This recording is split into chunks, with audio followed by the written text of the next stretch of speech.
আসসালামু আলাইকুম। আমি doctor Masum Billah, vision physiotherapy সেন্টারের পক্ষ থেকে আপনাদেরকে স্বাগতম। আজকে আমি যে বিষয়টি নিয়ে আলোচনা করব সেটি হচ্ছে আকুপাংচার। আকুপাংচার অনেক পুরনো একটি চিকিৎসা, যেটা শুরু হয় চায়নাতে। বর্তমানে ইউরোপ, আমেরিকাতেও এর ব্যাপক চাহিদা রয়েছে।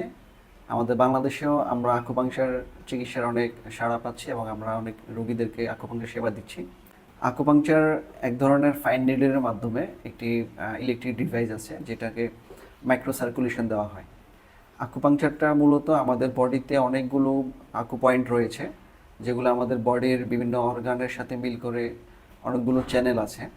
ওই চ্যানেলের যে কাজগুলো ওই অনুযায়ী আমাদের যে আকু পয়েন্টগুলো সিলেক্ট করা আছে, ওইখানে আমরা নিডল দিয়ে এক ধরনের মাইক্রো সার্কুলেশন করি এবং ওই পয়েন্টগুলোতে স্টিমুলেট হওয়ার কারণে আমাদের যে সমস্যাগুলো আছে সেগুলো সমাধান হয়।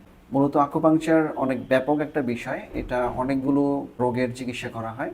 আমরা যেহেতু ফিজিওথেরাপি রিলেটেড বা ফিজিওথেরাপি সম্পর্কিত রোগ নিয়ে কাজ করি, সো আমরা মেইনলি ব্যথা নিরাময়ের জন্য আকুপাংচারগুলো ইউজ করি। আকুপাংচার চিকিৎসায় কোমর ব্যথা, ঘাড় ব্যথা, ফ্রোজেন শোল্ডার, অস্টিওআর্থারাইটিস বা বিভিন্ন জয়েন্ট এবং মাংসপেশির ব্যথা নিরাময় করা হয়। আকুপাংচার খুবই চমৎকার একটি চিকিৎসা, যেখানে কোনো ঔষধ, কোনো ইনজেকশন, কোনো কিছুই ব্যবহার হয় না। শুধুমাত্র একটি ফাইন নিডলের মাধ্যমে, যেটা খুবই সূক্ষ্ম এবং অনেকটা ব্যথামুক্ত। এই নিডল আমাদের বডিতে আমরা যখন ইনসার্ট করি বা বডিতে পাঞ্চিং করি, এরপর এখান থেকে এক ধরনের একটা লোকাল স্টিমুলেশন তৈরি হয়, যেটা আমাদের সেন্ট্রাল নার্ভাস সিস্টেমে গিয়ে এবং ওখান থেকে আবার পেরিফেরাল নার্ভাস সিস্টেমে আসে। এর যে যোগ সাধন এবং এর যে চিকিৎসা পদ্ধতি, সেটা খুবই চমৎকার।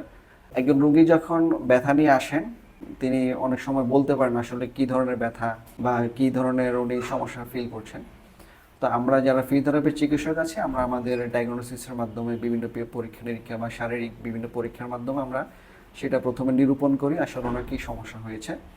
ওই অনুযায়ী আমরা ট্রিটমেন্ট প্ল্যান শুরু করি এবং ট্রিটমেন্ট আমরা কারো কারো ক্ষেত্রে 1 সপ্তাহ, কারো কারো ক্ষেত্রে 2 সপ্তাহ, এইভাবে কারো 1 মাস 2 মাসও লেগে যেতে পারে, সেটা বেসিস করে কন্ডিশনের উপরে। প্রাচীন যুগে আকুপাংচারকে অনেক মোটা সুই বা অনেক সময় পাথরের খণ্ড দিয়েও করা হতো। বর্তমানে রিসার্চের মাধ্যমে যে নিডলগুলো ইউজ করা হয় সেগুলো খুবই চিকন। ইভেন এমনও হয় যে যখন রোগীর শরীরে নিডলটা দেওয়া হয়, রোগী টেরই পায় না। তো চিকিৎসা বিজ্ঞানের আধুনিকায়নের সাথে সাথে আকুপাংচারের চিকিৎসার ক্ষেত্রে আমরা বিভিন্ন রোগের সাথে সেটাকে অ্যাডজুভেন্ট ট্রিটমেন্ট বা সহায়ক ট্রিটমেন্ট হিসেবেও আমরা ব্যবহার করছি।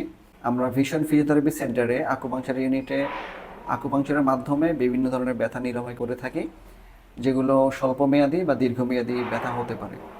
অনেক ক্ষেত্রে অনেক অপারেশনের পরবর্তীও আমাদের শরীরে ব্যথা থাকে, যেগুলো ব্যথার ওষুধ খেয়ে বা বিভিন্ন চিকিৎসা নিয়েও সমাধান হচ্ছে না। ওইগুলোর ক্ষেত্রে আকুপাংচার ইউজ করা হয়। আকুপাংচারের আরও বিশেষ কিছু ধরন আছে, যেমন অনেকের ঘুম হয় না, যেটাকে আমরা ইনসোমনিয়া বলি। ঘুমের সমস্যার জন্য আমরা আকুপাংচারটা ব্যবহার করে থাকি।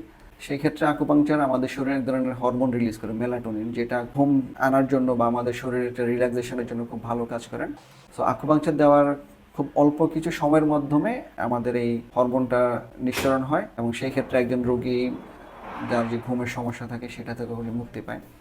এছাড়াও অনেকের আছেন মেন্টাল ডিসঅর্ডার বলি বা হেডেক, যেমন মাইগ্রেন, টেনশন জাতীয় যে হেডেকগুলো আছে সেগুলোর জন্য আকুপাংচার ইউজ করা হয়। ভিশন ফিজিওথেরাপি সেন্টারে কোমর ব্যথা সহ অন্যান্য সমস্যার জন্য আমরা আকুপাংচার এবং আকুপাংচারের পাশাপাশি আমাদের আরও কিছু অ্যাডভান্স ট্রিটমেন্ট রয়েছে, যেমন pulse electromagnetic field therapy, shockwave therapy, cryotherapy. আপনারা আরও বিস্তারিত জানতে আমাদের স্ক্রিনে দেওয়া নাম্বারে যোগাযোগ করতে পারেন। ধন্যবাদ সবাইকে।